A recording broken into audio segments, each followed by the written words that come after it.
ముఖ్యమంత్రి రేవంత్ రెడ్డిని మంత్రులు కొండా సురేఖ, పొన్నం ప్రభాకర్, దేవాదాయ శాఖ ఉన్నతాధికారులు కలిశారు. ఉజ్జయిని మహంకాళి బోనాల ఉత్సవాల ఆహ్వాన పత్రికను అందజేశారు. ఈ సందర్భంగా సీఎం రేవంత్ రెడ్డికి ఆశీర్వచనం అందించారు ఆలయ అర్చకులు. జూలై 13న ఉజ్జయిని మహంకాళి బోనాలు జరగనున్నాయి.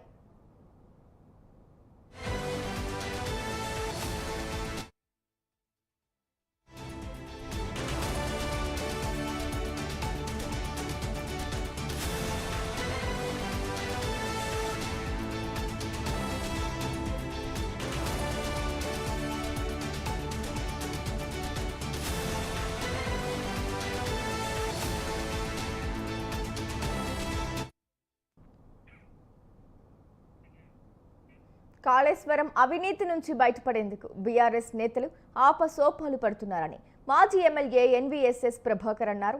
బీఆర్ఎస్ నేతలారా, కాళేశ్వరం డొల్ల ప్రాజెక్టు ఎన్డీఎస్ఏ నివేదిక చదివి తెలుసుకోవాలన్నారు.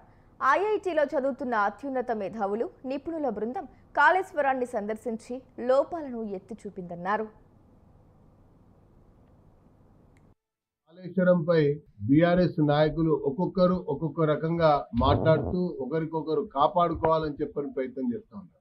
ఒకవైపున కేంద్ర ప్రభుత్వానికి సంబంధించినటువంటి రాష్ట్ర ప్రభుత్వం కోరినటువంటి ఒక నేపథ్యం సందర్భంలో మరి జాతీయ డ్యామ్ సేఫ్టీ అథారిటీ వాళ్ళు ఒక నివేదిక ఇచ్చారు. ఆ నివేదిక ఆంగ్లంలో ఉంది కాబట్టి ఈ బీఆర్ఎస్ నాయకులకు అర్థం కాలేదేమో. ఆ నివేదిక ఒకసారి చదువుకుంటే వీళ్ళకి అర్థమవుతుంది. ఆ యొక్క డ్యామ్ సేఫ్టీ అథారిటీ యొక్క నివేదికలో చాలా స్పష్టంగా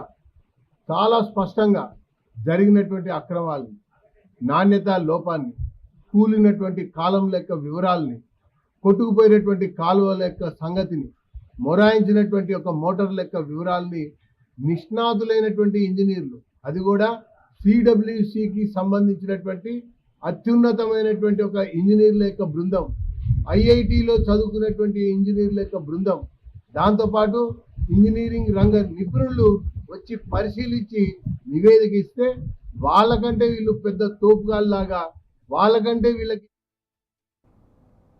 కాళేశ్వరంపై బండి సంజయ్ చేసిన వ్యాఖ్యలు బీజేపీ విధానంలో భాగమేనని ఎమ్మెల్యే పాల్వాయి హరీష్ రావు అన్నారు. కాళేశ్వరంపై బీఆర్ఎస్ నేతలు మాట్లాడిన మాటలు దయ్యాలు వేదాలు వల్లించినట్లే ఉందన్నారు. తుమ్మిడిహట్టి వద్ద 165 టీఎంసీల నీళ్లు అందుబాటులో ఉన్నాయని సిడబ్ల్యూసీ నివేదిక ఇచ్చింది కదా, ఇరిగేషన్ నిపుణుల కంటే బీఆర్ఎస్ నేతలు మేధావులా అంటూ నిలదీశారు. కేసీఆర్ కుటుంబాన్ని కాపాడేది కాంగ్రెస్ ప్రభుత్వమేనని, అందుకే సిబిఐ విచారణ కోరడం లేదని తెలిపారు. కాళేశ్వరం విషయంలో బీఆర్ఎస్ నాయకులు, ప్రత్యేకించి మాజీ మంత్రి హరీష్ రావు గారు మాట్లాడితే దయ్యాలు వేదాలు వల్లించారంటే ఉన్నది. అసలు కాళేశ్వరం మీద వీరికి మాట్లాడడానికి ఏమాత్రం హక్కు లేదు. ఎన్డీఎస్ఏ రిపోర్ట్ ఇచ్చింది, సిడబ్ల్యూసి రిపోర్ట్ ఇచ్చింది, గతంలో సిడబ్ల్యూసి రిపోర్ట్స్ ఉన్నాయి.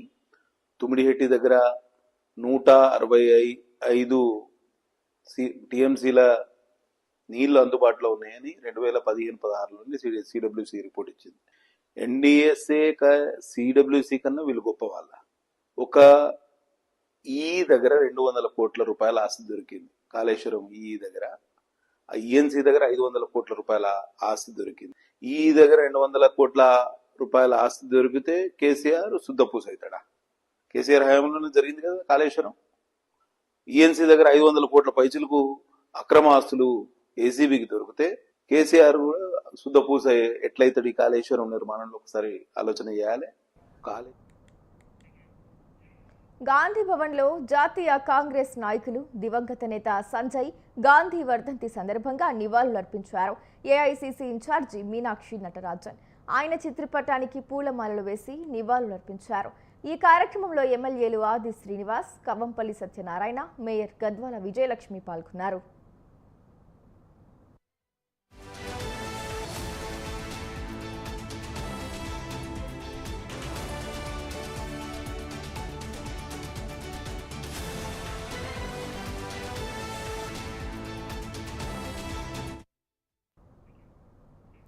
పీడిత కులాలకు, బహుజనులకు మానవ హక్కులు కల్పించి విద్య, ఉద్యోగ, అధికార హక్కులు ప్రసాదించి మానవ జాతి సమానమని ఒక గొప్ప సంస్కృతిని నెలకొల్పిన మహనీయుడు బాబాసాహెబ్ అంబేద్కర్. అలాంటి మహనీయుని ఫోటోను కరెన్సీ నోట్పై ముద్రించాలని బీసీ సంక్షేమ సంఘం జాతీయ అధ్యక్షులు ఆర్ కృష్ణయ్య కోరారు. కరెన్సీపై అంబేద్కర్ ఫోటో ముద్రించాలని అంబేద్కర్ ఫోటో సాధన సమితి జాతీయ అధ్యక్షులు డాక్టర్ పరశురాం ఆధ్వర్యంలో దేశవ్యాప్త పోస్ట్ కార్డు ఉద్యమం ఓయూ ఆర్ట్స్ కళాశాల వద్ద నిర్వహించారు.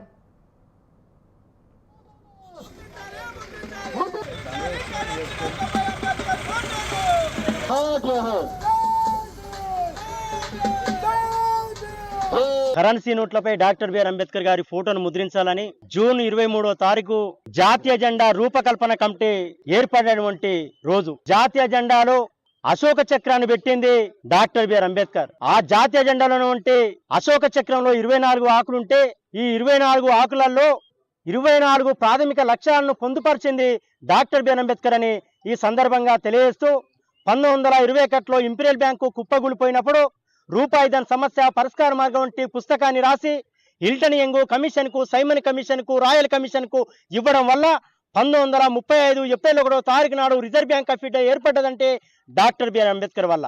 అందుకోసం మేము అంటున్నాం, చరిత్రను ఎవరైతే నిర్మిస్తారో వారి యొక్క ఫోటోనే ఉండాలి, వారి యొక్క పేరే ఉండాలి. బాబాసాహెబ్ అంబేద్కర్ రాజ్యాంగ నిర్మాత, మన పీడిత కులాలకు, బహుజనులకు మానవ హక్కులు ప్రసాదించి, విద్యా, ఉద్యోగ, అధికార హక్కులు ప్రసాదించి మానవ జాతి సమానమని ఈ సమాజంలో గొప్ప సంస్కృతి నెలకొల్పిన, హక్కులు నెలకొల్పిన మన బహుజన జాతిపిత బాబాసాహెబ్ అంబేద్కర్ ఫోటోను కరెన్సీ నోట్లపై ముద్రించాలని పరశురాం ఆధ్వర్యంలో జరిగిన ఈ కార్యక్రమం అభినందనీయం. తప్పనిసరి ఈ విషయంలో నేను పార్లమెంట్లో మాట్లాడతా. ప్రధానమంత్రిని, ఉప ప్రధాని అందరినీ, ప్రధానమంత్రిని, కేంద్ర మంత్రులు కలిసి ఈ విషయంపై ప్రాధాన్యత గురించి చెప్పి ముద్రించేటట్లు కేంద్ర ప్రభుత్వం మీద ఒత్తిడి తెచ్చాం. ఎందుకంటే ఇంపీరియల్ బ్యాంక్ ఫెయిల్ అయినప్పుడు గతంలో మన దేశానికి రిజర్వ్ బ్యాంకు నెలకొల్పి, కరెన్సీని ఈ సమాజంలో నెలకొల్పి ఆర్థిక క్రమశిక్షణ, ఆర్థిక క్రమబద్ధత ఈ సమాజంలో నెలకొల్పి నేటికి సజావుగా నడిపిస్తున్నటువంటిది కరెన్సీ. కరెన్సీ లేకముందు వస్తు మార్పిడి, రకరకాల పద్ధతుల ద్వారా మానవ జాతిని పీడించిన కాలం అది. మల్కాజ్గిరిలో రాజకీయ పార్టీల మధ్య విగ్రహాల రాజకీయం తారాస్థాయికి చేరి రాజకీయ నాయకులు ఒకరిపై మరొకరు వ్యక్తిగత విమర్శలకు దిగారు. ఈ నెల 16న మల్కాజ్గిరి ఎమ్మెల్యే మర్రి రాజశేఖర్ రెడ్డి సఫిల్గూడ ట్యాంక్ బండ్పై విగ్రహాలు ఏర్పాటు చేయాలని జీహెచ్ఎంసీ కమిషనర్కి వినతి పత్రం అందజేయడంతో మల్కాజ్గిరిలో రాజకీయ పార్టీల మధ్య విమర్శల పర్వం మొదలైంది. ఎమ్మెల్యే మర్రి రాజశేఖర్ రెడ్డి ఇచ్చిన వినతి పత్రాన్ని Safilguda lake park walkers association, yoga association సభ్యులు విగ్రహాలు ఏర్పాటు చేసే ప్రతిపాదనను వ్యతిరేకించారు. దీంతో సఫిల్గూడ లేక్ పార్క్ పై విగ్రహాలు ఏర్పాటు చేయకుండా స్థానిక బీజేపీ కార్పొరేటర్ శ్రవణ్ అడ్డుపడుతున్నారని కొందరు బీఆర్ఎస్ నాయకులు సామాజిక మాధ్యమాల్లో వీడియో పెట్టారు. దీనిపై స్పందించిన మల్కాజ్గిరి 140 డివిజన్ కార్పొరేటర్ శ్రవణ్ తాను ఎప్పుడూ విగ్రహ ఏర్పాటును వ్యతిరేకించలేదని, ఇది కేవలం తాను చేస్తున్న అభివృద్ధి కార్యక్రమాల్ని చూసి ఓర్వలేక ఎమ్మెల్యే మర్రి రాజశేఖర్ రెడ్డి చిల్లర రాజకీయం చేస్తున్నారని మండిపడ్డారు. మల్కాజ్గిరి ఎమ్మెల్యే మర్రి రాజశేఖర్ రెడ్డి గారికి, ఎమ్మెల్యే గారు నమస్తే. నిన్న మీ అనుచర గణంతో మీరు ఒక చాలా మంది ప్రెస్ మీట్లు పెట్టించి నన్ను తిట్టించేటువంటి పర్వం చేశారు. సఫిల్గూడ ట్యాంక్ బండ్ పైన విగ్రహాలు పెట్టద్దన్నాను, బీసీ నేతల విగ్రహాలు పెట్టద్దన్నాను, బీసీ మహనీయుల విగ్రహాలు పెట్టద్దన్నాను అని అంటూ మీరు మీ అనుచరుల చేత ఖబర్దార్, తూజ్, తాజ్ ఇష్టానుసారంగా మాట్లాడించారు కదా. ఈరోజు నేను సవాల్ విసురుతున్న ఎమ్మెల్యే గారు, నేను ఏ అధికారికైనా సరే ఈ విధంగా లెటర్ ఇచ్చినట్టు కానీ మీరు నిరూపిస్తే నేను తడి బట్టలతోటి మా తల్లి మహాకాళమ్మ గుడికి వస్తా, నువ్వు వస్తావా? నేను సవాల్ ఇస్తున్నా. అక్కడ ఉన్నటువంటి సఫిల్గూడ లేక్ పార్క్కు సంబంధించినటువంటి అసోసియేషన్ సభ్యులు గతంలో కూడా అక్కడ చాకలి ఐలమ్మ గారి విగ్రహం పెడతా అంటే అభ్యంతరం వ్యక్తం చేసిర్రు. మేము 40 లక్షల రూపాయలతోటి ఎమ్మెల్యే గారు ట్యాంక్ బండ్ మీద మహనీయుల విగ్రహాలు పెట్టడం, కమిషనర్ గారికి ఒక లెటర్ పెట్టడం జరిగింది. అది ఎందుకోసం అంటే మన అన్ని సంఘాల వాళ్ళు, బీసీ సంఘాల వాళ్ళు కానీ, ఆ సంఘాలు ఈ సంఘాలు కానీ, కొన్ని కుల సంఘాలు గారు కానీ ఎమ్మెల్యే గారిని కోరడం జరిగింది. అన్న ఇక్కడ ట్యాంక్ బండ్ మీద విగ్రహాలు పెడితే చాలా బాగుంటుంది, ప్రజలలో కూడా చూస్తే కూడా మంచిగా ఉంటుంది, అందరూ మాయానులు విగ్రహాలు పెడితే బ్రహ్మాండంగా కనిపిస్తుంది మల్కేరని ఉద్దేశంతో ఎమ్మెల్యే గారు పెట్టడం జరిగింది. దాని తెల్లారే దీన్ని కార్పొరేటర్ శ్రవణ్ గారు దీని ఇక్కడ విగ్రహాలు పెట్టవద్దు అంటే మన సొంత అభిప్రాయం మీద పేపర్ స్టేట్మెంట్ ఇవ్వడం జరిగింది. 120 పేపర్ స్టేట్మెంట్ ఇవ్వడానికి ఇవాళ అక్కడ ప్రజావాణి దరఖాస్తులను సత్వరమే పరిశీలించి పరిష్కరించాలని వికారాబాద్ జిల్లా కలెక్టర్ ప్రతీక్ జైన్ అధికారులను ఆదేశించారు. జిల్లా కలెక్టరేట్లో ప్రజావాణిలో 146 దరఖాస్తులను స్వీకరించారు. జిల్లా అధికారులందరూ సమయ పాలన పాటించాలని, ప్రజావాణిలో వచ్చిన ప్రతి దరఖాస్తును పూర్తి స్థాయిలో పరిశీలించి సత్వరమే పరిష్కరించాలని అధికారులకు ఆదేశించారు. అర్జీదారుల దరఖాస్తుల్లో పేర్కొన్న సమస్యలపై క్షుణ్ణంగా పరిశీలించి వెంటనే పరిష్కరించుటకు తగిన చర్యలు తీసుకోవాలని సంబంధిత శాఖ అధికారులకు కలెక్టర్ ఆదేశించారు.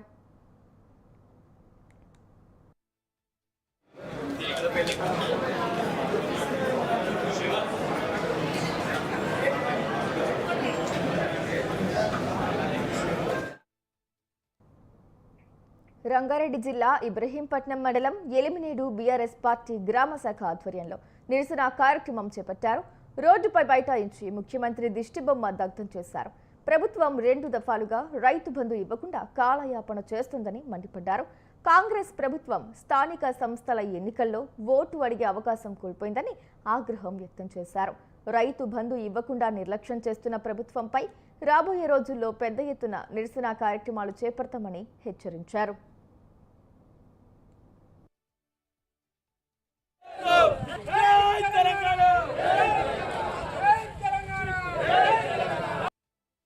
ఈ రోజులు రైతులు చాలా ఆవేదనతోనున్నారు. హైదరాబాద్కు కూతవేటు దూరంలో ఈ యొక్క ఔటర్ రింగ్ రోడ్డుకు ఆనుకొని ఉన్నటువంటి 9 మండలాలను ఈరోజు రైతు బంధు వేయకుండా నిలిపివేయడం చాలా దురదృష్టకరమైనటువంటి విషయం. ఎలక్షన్లో ఇచ్చినటువంటి వాగ్దానం ఏదైతే ఉందో అది కంపల్సరీ అమలు చేయాలని చెప్పి మేమందరం రైతులందరం ఈరోజు రోడ్డు మీదకి రావడం జరిగింది. ఈరోజు కాంగ్రెస్ ప్రభుత్వాన్ని మేము అందరం డిమాండ్ చేస్తూ ఉన్నాం. మీకు ఏమాత్రం సిగ్గు శరం ఉన్నా కానీ ప్రజలకు ఇచ్చిన హామీలను నెరవేర్చకుండా ఆ రోజు అమలు కాని హామీలు ఇచ్చి ఈరోజు తప్పించుకోనికే ఇవన్నీ లేఅవుట్లు అయినాయని చెప్పి ఇక్కడ అంతా ఉన్నత కుటుంబాలు. మా విలేజ్లలో రైతు బంధు మొత్తమే లేదు. రైతు బంధుకు రైతు భరోసా అని పెట్టిండు, భరోసా లేదు, ఏమీ లేదు. ఇప్పటి వరకు మాకు రైతు భరోసా వేస్తలేడు. రైతులందరూ చాలా గోస తీస్తున్నారు. ఇంతకుముందు కేసీఆర్ ప్రభుత్వం ఉన్నప్పుడు వాళ్ళకి టైం టు టైం వచ్చేది, టైం టు టైం వ్యవసాయం చేసేది. కురుమ సామాజిక వర్గానికి మంత్రివర్గంలో చోటు కల్పించాలంటూ గాంధీ భవన్ ముందు వినూత్న నిరసన చేపట్టారు గొల్లా కురుమలు. తెలంగాణలో 16% ఉన్న తమకు మంత్రివర్గంలో ప్రాతినిధ్యం కల్పించాలని డిమాండ్ చేస్తూ యాదవ హక్కుల పోరాట సమితి ఆధ్వర్యంలో నిరసన దీక్ష చేపట్టారు.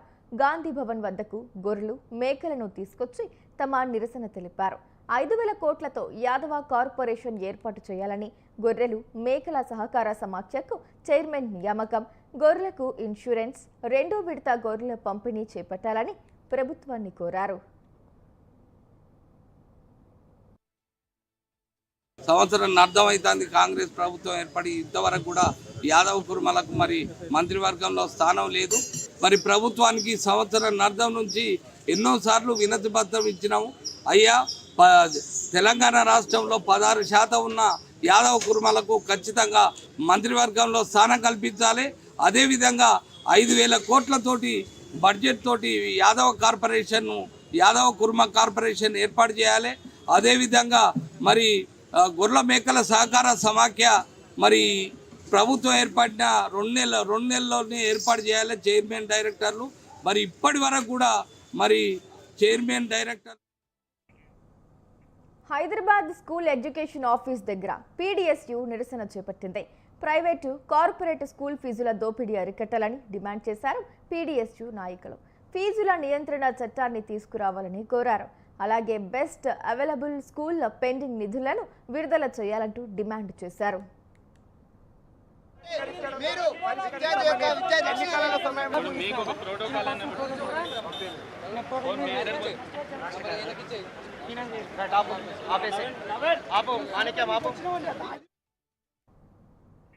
హైదరాబాద్లోని ఎల్బీ స్టేడియంలో ఒలింపిక్ డే వేడుకలు నిర్వహించారు.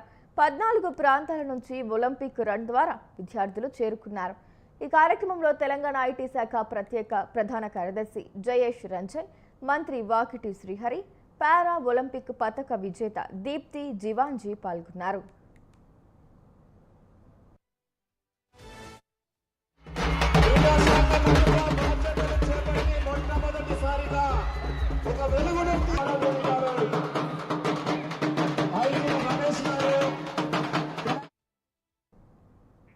ముప్పై 39వ ఒలింపిక్ డే వేడుకలను cantonment sports chief pattern Jampana Pratap ఆధ్వర్యంలో జిమ్ఖానా మైదానంలో నిర్వహించారు.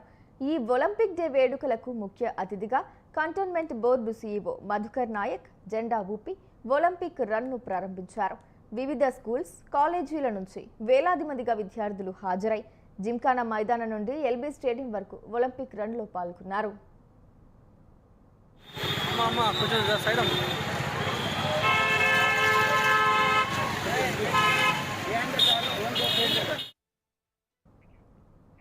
వికారాబాద్ జిల్లా పరిగి మండలం నస్కల్ గ్రామంలో దారుణం జరిగింది. పోషణ భారమైందని కన్న తల్లి సత్యమ్మను పక్షవాతంతో బాధపడుతున్న తమ్ముడు మహిపాల్ రెడ్డిని ఇంట్లో నుండి గెంటేశాడు గోవర్ధన్ రెడ్డి అనే వ్యక్తి. తనకు న్యాయం చేయాలని సత్యమ్మ పోలీసులను ఆశ్రయించింది. కూతుర్లు కూడా తనను చూసుకునేందుకు ఇష్టపడటం లేదని ఆవేదన వ్యక్తం చేసింది. భూమి కావాలి, ఇప్పుడు భూమి కావాలంటున్నారు.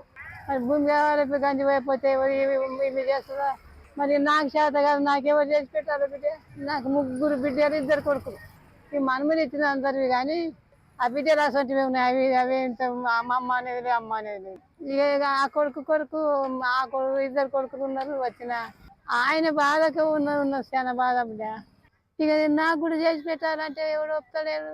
కదైతే ఎవరు అందరిని పెద్ద కొడుకు సంసారం, పెద్ద కొడుకే అన్ని చేస్తాడు బిడ్డ. చూడమాట ఎందుకు ఆడుతూ ఏమైందంటే గిదే ఇక నేను చేసి పెట్టాను. నేనే నాన్న చేసి పెట్టనికే బిడ్డ చేసి పెడితే ఇద్దరికి నేనే చేసి పెట్టాలనా? తింటే చూడు బిడ్డ ఎదుట మాట మేము అదేం పూరున్న కాలు నడవ ఇద్దరు దాటాలి, అవతల దాట తీయాలి బిడ్డ.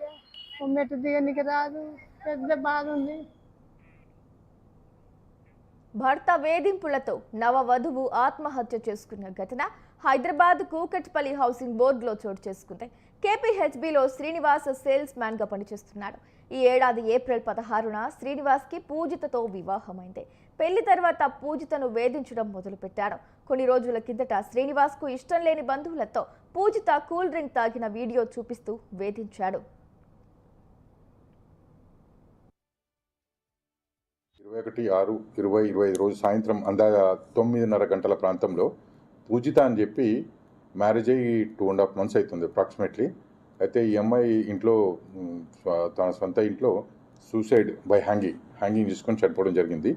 ఆ విషయమై దర్యాప్తు చేసినాము. అందులో వాళ్ళ నాన్నమ్మ ఒకరు కంప్లైంట్ ఇచ్చారు. ఈ విధంగా భర్త మళ్ళీ వారి యొక్క బంధువులంతా కలిసి కూడా డబ్బు గురించి కట్నం గురించి వేధిస్తున్నారని చెప్పి కంప్లైంట్ ఇస్తే ఆ కంప్లైంట్ మీద 304B అంటే IPC 304B అంటే ఈ బిఎన్ఎస్ వచ్చేసి 80 బిఎన్ఎస్ కింద కేసు కట్టడం జరిగింది. దీనిలో ఇన్వెస్టిగేషన్ చేస్తున్నాము. ఈ శ్రీనివాస్ అతన్ని కూడా మేము కస్టడీలోకి తీసుకున్నాము. ఈరోజు దాని మీద వెరిఫై చేస్తున్నామండి. ఇన్వెస్టిగేషన్ ఇంకా స్టిల్ ప్రాసెస్ అయింది. అమ్మాయిది కూడా PME కూడా కండక్ట్ చేయడం జరిగింది.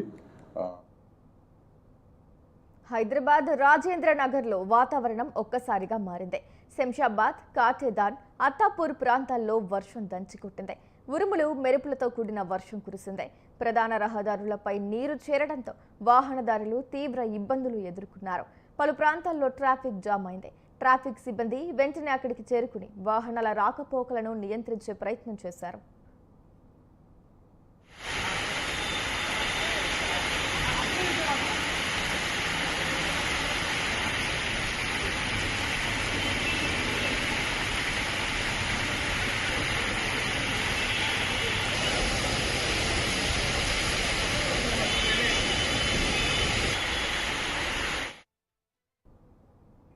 రాజేంద్రనగర్ మైలార్ దేవుపల్లిలో ఘోర ప్రమాదం జరిగింది. స్కూటీని బైక్ ఢీకొట్టింది. ఈ ప్రమాదంలో ఫయాజ్ అనే యువకుడికి తీవ్ర గాయాలయ్యాయి. వెంటనే అతన్ని చికిత్స నిమిత్తం ఆసుపత్రికి తరలిస్తుండగా మార్గ మధ్యలోనే మృతి చెందాడు. ఈ ప్రమాదానికి ర్యాష్ డ్రైవింగ్ కారణమని పోలీసులు తెలిపారు.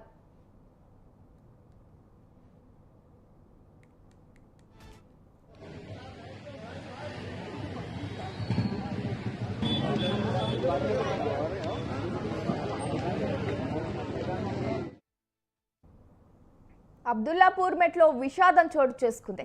అనాజ్పూర్ చెరువులో పడి ఇద్దరు మృతి చెందారు. బాలిక ప్రణీత ప్రమాదవశాత్తు కాలు జారి చెరువులో పడింది.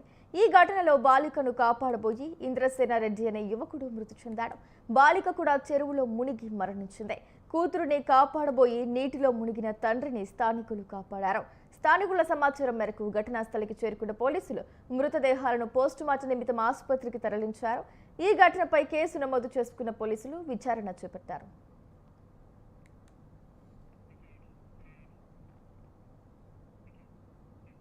శ్యామప్రసాద్ ముఖర్జీ బీజేపీ పార్టీకి పటిష్టమైన పునాది వేసిన గొప్ప మహానుభావుడని బీజేపీ రాష్ట్ర ఎగ్జిక్యూటివ్ సభ్యులు భానుక మల్లికార్జున్ కొనియాడారు. శ్యామప్రసాద్ ముఖర్జీ వర్ధంతి సందర్భంగా 1వ వార్డు బీజేపీ పార్టీ అధ్యక్షుడు ప్రతీక్ జైన్ ఆధ్వర్యంలో బోయినపల్లిలో నివాళులర్పించారు. ఈ కార్యక్రమంలో బీజేపీ పార్టీ నాయకులు పాల్గొన్నారు. ప్రసాద్ ముఖర్జీ గారి అభిమానులందరికీ ఈరోజు వాళ్ళు వర్ధంతి చేసుకుంటా ఉన్నారు. ఒక మహనీయుడు వర్ధంతి కాదు, ఇది భారతీయ జనతా పార్టీ పునాది. ఇవాళ భారతీయ జనతా పార్టీ పునాది శ్యామప్రసాద్ ముఖర్జీ గారు. ఈరోజు ఎంతో మందికి రాజకీయంగా అవకాశం కల్పించిన పెద్దలు శ్యామప్రసాద్ ముఖర్జీ గారు. వీరందరికీ ఎప్పుడు మనము గుర్తుంచుకోవాల్సిన అవసరం ఉంది. రాబోయే రోజులలో అతను చూపించినటువంటి ఏదైతే మార్గం ఉందో దాన్ని తప్పకుండా తప్పకుండా పాటిస్తామని తెలియజేస్తా ఉన్నాం. పెద్దలు శ్యామప్రసాద్ ముఖర్జీ గారు. ఇది ఇవాల్టి మెట్రో పల్స్. చూస్తూనే ఉండండి స్వతంత్ర.